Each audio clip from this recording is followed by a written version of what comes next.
Alright guys, welcome back to Strong Successful Male. So for today, I'm going to go over a story titled Cheating Wife. And a big shout out to Martha for sending me the story. And guys, this story was posted online. I haven't done one of these in a while. Usually it's the personal stories that you subscribers send in, but this is one that was posted online. And that'll be a very good one to cover for this channel. This is about a guy. He is presently 27 years old. His wife is 26. They've been married for a little over a year. A little over 1 year. And lo and behold, a lot of suspicious behavior, and he found out that she was cheating on him. And unlike handling this like a little crybaby, this guy handles it like a boss. So for you guys, immediately you're going to know this is going to be a video you guys are going to like. But there's a lot of lessons in this story, guys, that I really want to hit home about. The first one is you're going to see this guy rush to marry her. Always a bad idea. You're going to see they knew each other for like 2 years at best, and then he proposed. Terrible idea. You need to know somebody for years, many years, or you can consider doing that. Because look what happened. She could put on the whole act easily for a couple of years, right? Also, you're going to see where he met her. And the circumstances of where he met her, in my opinion, was a bad idea to build the foundation of a relationship, and you'll see why.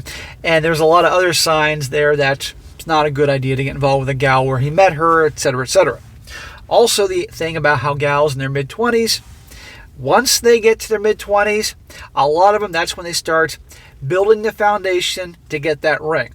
Because that's when their friends are getting married, because they know, okay, I got 5 more years to 30 comes around, so I got to get that ring before 30, because otherwise 30, it's all over. That type of thing. Be aware, you're in your mid-20s, and the gals are looking for that ring because, their biological clock, their friends are all having weddings. They want to have their magical day too. Be aware of that. Amongst many other things about red flags. That'll be a good one here. Good success. Not success, but a story about a guy handling it like a boss in a bad situation. A lot of important lessons here. Starts off saying, so my 26-year-old wife, call her M, cheated on me with a friend of mine, 27-year-old male called J, for the story's sake. A bit of a backstory. We met when I was 22 years old at another friend's wedding. She was a good friend of the bride and I the groom, and they sat us at the same table so we would get together. When I first saw her, I was completely taken back by how beautiful she was. Smack! Immediately putting her up on the pedestal. You can't tell me there are other hotties around there, come on. And when she sat down, we began to talk. We found that we had a lot of things in common. We clicked instantly. We talked for a while, ate the dinner, and took to the dance floor. We danced and drank throughout the night.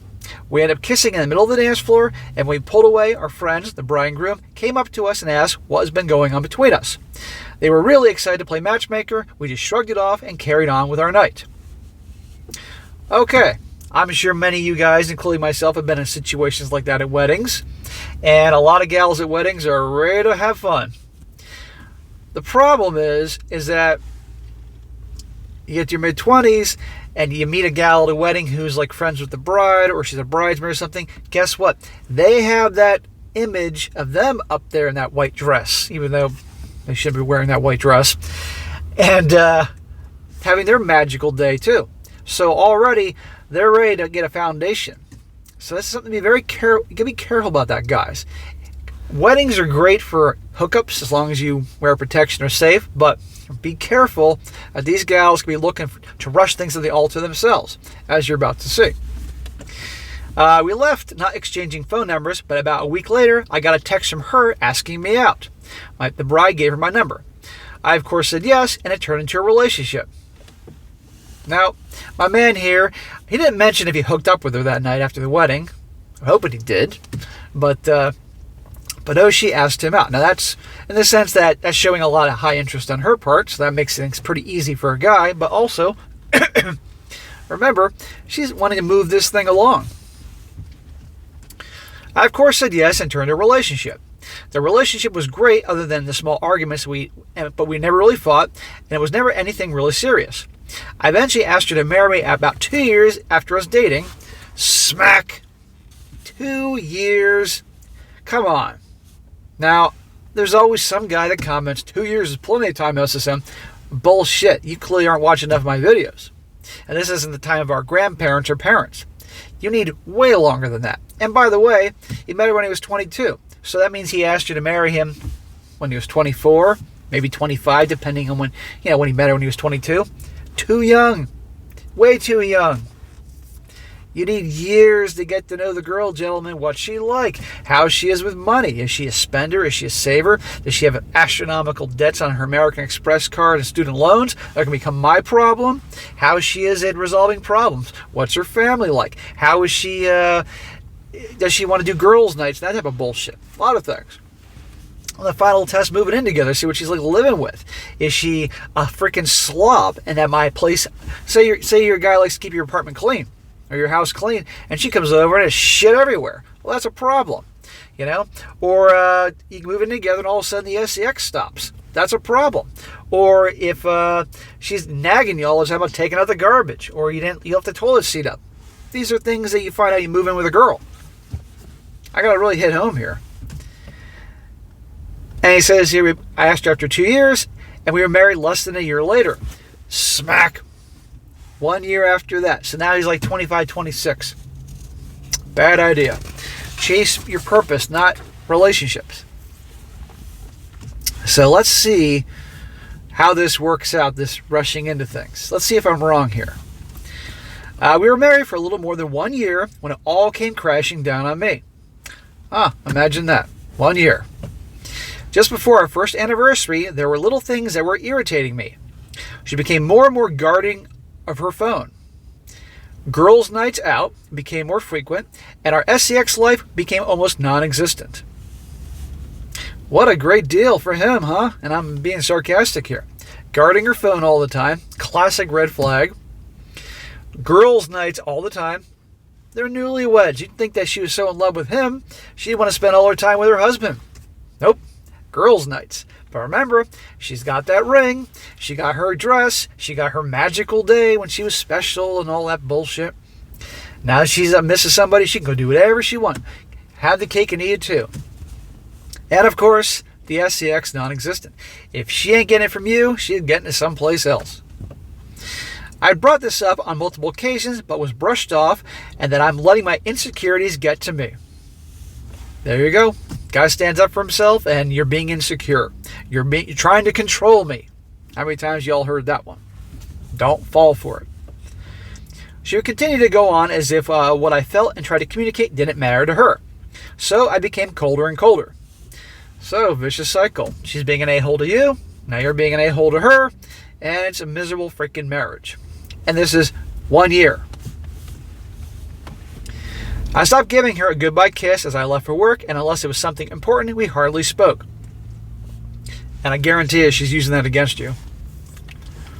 One night while she slept, I took her phone and laptop and skimmed through her texts, emails, and messenger apps and found nothing. And from reading the stories on here, I checked her car. I grabbed her keys and looked in her car and found a second phone. There you go. I knew in that instant what was going on, but I wanted all the evidence for when I call her out. I didn't want her to say something like it had only happened once or something stupid like that. I looked through her phone and found only one phone number. I read through every message and connected the phone to my computer and printed out every single message and every photo and spent the night researching divorce lawyers. I spent hours of my day in my home office reading biographies of lawyers and found one that I liked and emailed him as it was a Saturday. As it was a Saturday, he wasn't in the office. I then wanted to know who this guy was. So I grabbed my phone, typed the phone number that I wanted to call, and pretend I'm Spectrum, because who doesn't have Spectrum? But Jay's contact popped up. Jay is the guy you mentioned in the beginning that's a friend. Shocker. It took me a minute to put two and two together, but when I did, I blew up.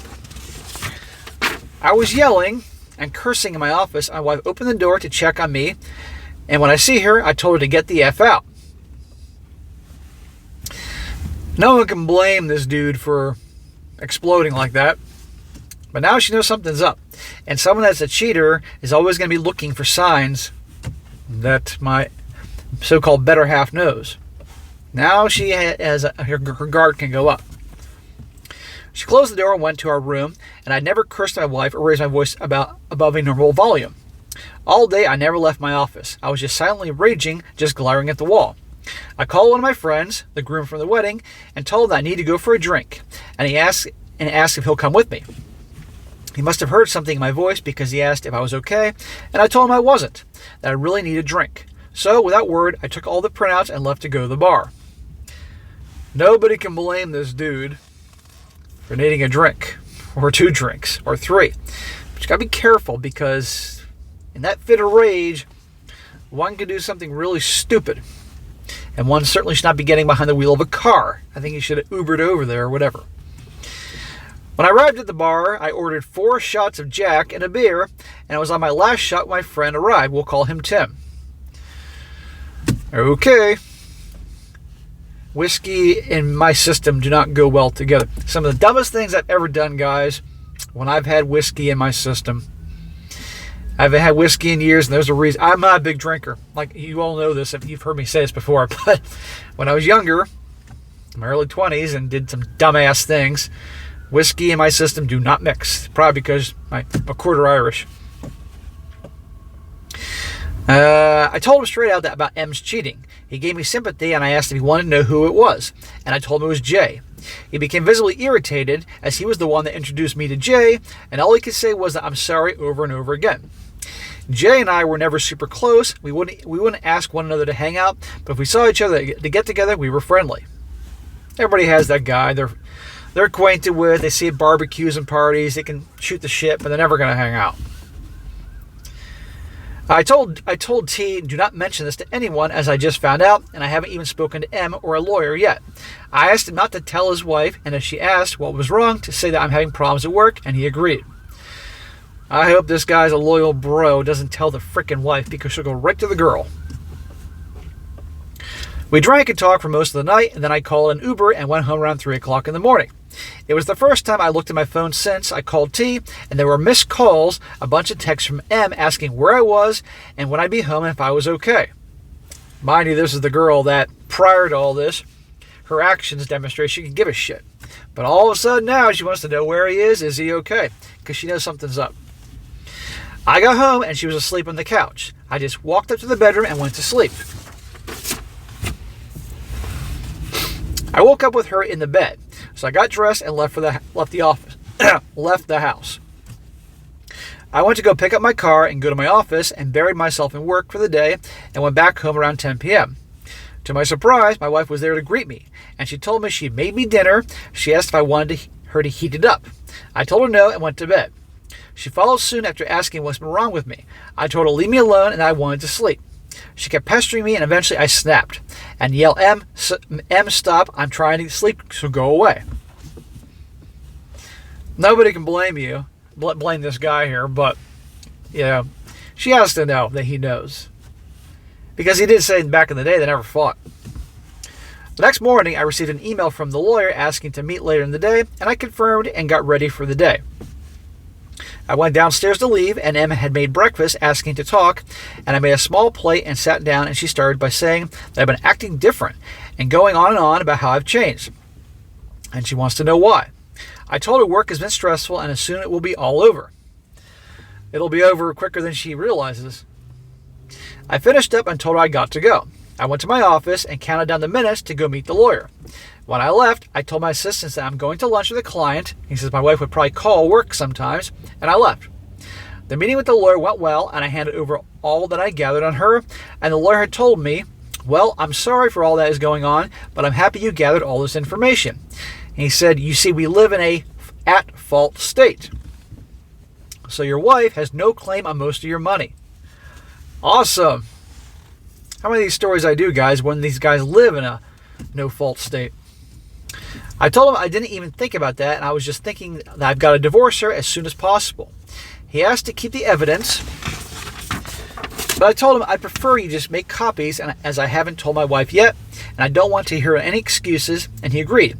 And I had his assistant make copies, and I asked when she will be served with the papers. He told me about 2 weeks. I then thanked him and left. 2 weeks. 2 weeks to play cool, or just, he gets home and blows up at her and tells her to get the F out, and 2 weeks she'll be served. I went home to confront my wife. Okay, couldn't wait. When I arrived, she wasn't at home. So I called her, no answer. Called her again, no answer. I texted her, now listen to this. He texted her saying, I don't give an F if you're riding Jay right now. Get home, we need to talk. Lo and behold, she calls me not 1 minute later asking what I was talking about, and I told her to get home now. Noticed he called her and texted her. Nope, no response, nothing. He texted her what he texted her about riding Jay, and all of a sudden, boom, now she can call him. She arrives about 15 minutes later, and I said to her, wow, look at that.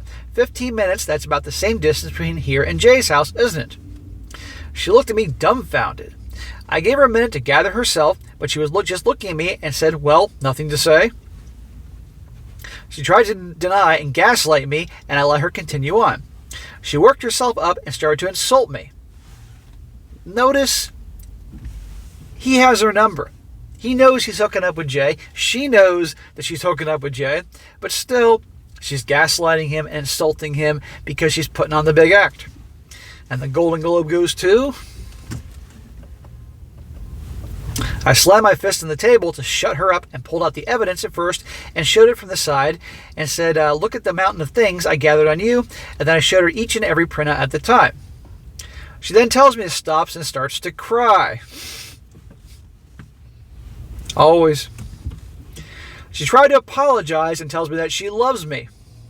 Well, funny way of showing it, honey. I said, honey, what happened to the energy you had before? You were so adamant on degrading and insulting me just a minute ago. She tried to hug me and tell me how sorry she is. I put my hand out and told her, don't touch me. And she says, we'll go to the bedroom and do whatever you like. This goes to show what kind of person she is. Because immediately, he's caught her. He has the evidence that she cheated. His wife. And her only way to fix the situation after the waterworks is, let's go to the bedroom. I'll do whatever you like. There's nothing physically that we can do. I don't want to touch your ass, let alone, come on here. But that's, you can see that she realizes that she is just a body. That's all she really is. That's her only bargaining chip. That's what she was to this Jay dude. And by the way, we all know darn well this Jay guy's going to kick her to the curb the second this guy kicks her out. I looked at her deep in her eyes and told her, sweetheart, I will never touch you again. Do you want to know who else has these photos and messages? My lawyer. I'm divorcing you. Now get a bag, gather your clothes, and get the F out of my house. That was 3 days ago, and I haven't heard from her since. I'm sorry about how long this is, and if there are any spelling errors. I'm curious to those who've been where I'm at right now, and what I can expect from here. Thank you all for reading. So, guys, I know it was an abrupt ending here, but wow, what have we learned here? Don't rush into marriage. Be careful with the girls you meet at weddings, because they're going to have the whole get married, I want my magical day as soon as possible mentality, amongst many other things, and taking your time and all that. Or maybe, hey, you know what? Maybe don't get married. That's what we've learned here, or we've reinforced. And what should you do now? Listen to his lawyer. That's what he should do. I'm very impressed that he kicked her out and she stayed out. But I guess I have to wonder if he owned the house prior to them getting married. Or something like that, condo house, whatever. And she could probably go stay with her friend or her parents. She ain't going to stay with Jay. Because I can tell you right now, Jay's going to kick her to the curb. But here's how I see this going down. This guy's smart enough to listen to his attorney. And he's probably smart enough to not have any communication with her at all going forward, unless through the lawyer. That's the best way to go. And if he has to talk to her, at least it'll be done through, email or something where there's proof of the dialogue. But I guarantee you she's going to be back there begging and pleading for a second chance. Particularly because Jay is going to kick her to the curb. I'm willing to bet you that's going to happen, because the bad boys, they're not going to do the relationships. Oh, no. So good for him for doing this. And again, guys, the red flags. Guarding the phone. You all heard that one. All the girls' trips. Again, you're a newlywed. If you're truly in love with your guy, why the hell you got to go on these girls' trips all the time? We know what happens when a bunch of girls get together in a certain destination away from the family, the husband, and alcohol's involved. Especially when these girls' trips, when these girls are with other single women. Like she's the married girl and the other girls are single, or worse yet, divorced. Or promoting things like open marriages and all that stuff. Bad way to go. Now, I'm going to read some comments here because the comments section was full of guys. Very cool dudes supporting this guy. One guy says here, bravo. You handled that like a champion. Now, first and foremost, take her off any and all financials to protect yourself and change passwords on everything. Good idea. I forgot to mention that part. Next, get an STD test and don't for the love of everything holy, do anything in a state of anger, meaning as much as you may feel like it, hunting her or Jay, don't. Listen to your lawyer's advice and ask him if you can change the locks in the house as she has effectively abandoned the marital home. Don't drink or do drugs or prepare for the inevitable. That being the begging, gaslighting, and blame shifting that will come. She might also try to paint you as the villain in this story to justify her betrayal, so tell everyone what she's done and why you are divorcing her. That includes parents, friends, and if Jay has a girlfriend or spouse, then especially her. Yeah, remember how he said that she's acting like an a-hole to him? So he started acting like an a-hole to her. You know, he wouldn't kiss her goodbye and all that.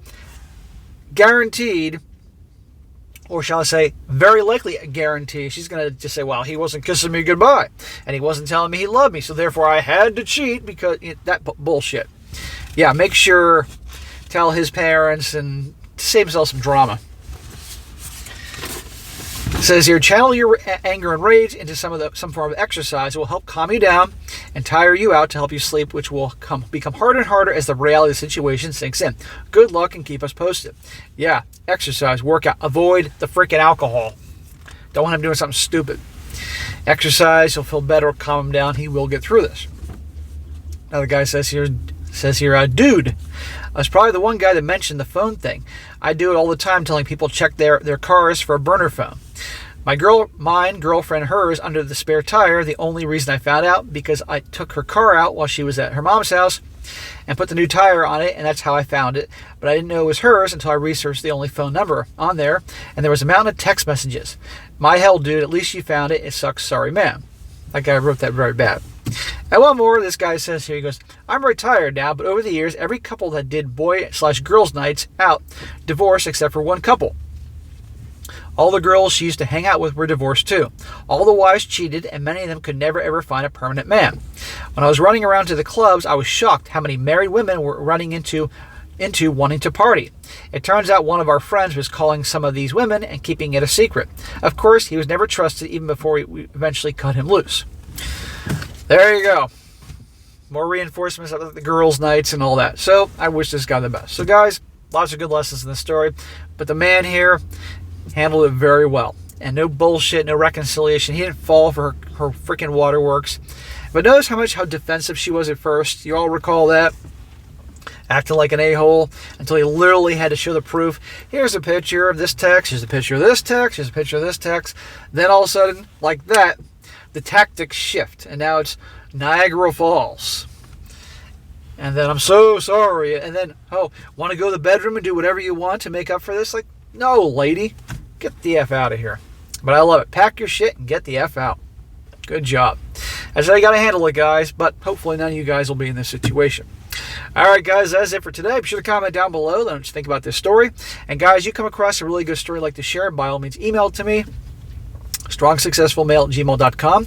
Just give me some time to get to it, and I will. Whether this is a story you found online like this, your own personal story, something you're going through, something you're struggling with, or a good news article, that'd be pretty good for the channel to cover.